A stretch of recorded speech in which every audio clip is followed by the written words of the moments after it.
esku batekin lan egingo dugu, eta pilotak eskuinera eta ezkerrera botako dugu.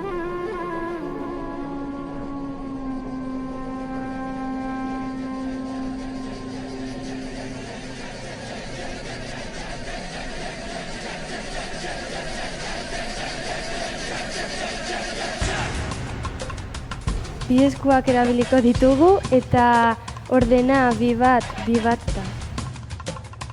Lehenengo bi pilotekin arituko gara, esku batekin eta gero bigarren eskua eta hirugarren pilota sartuko ditugu.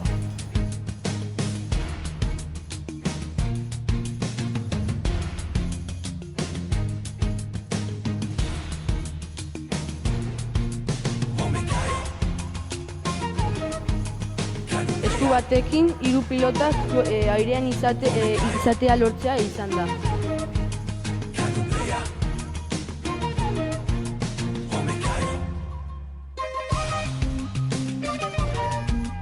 Bi esku eta hiru pilotekin malabari normalak egin.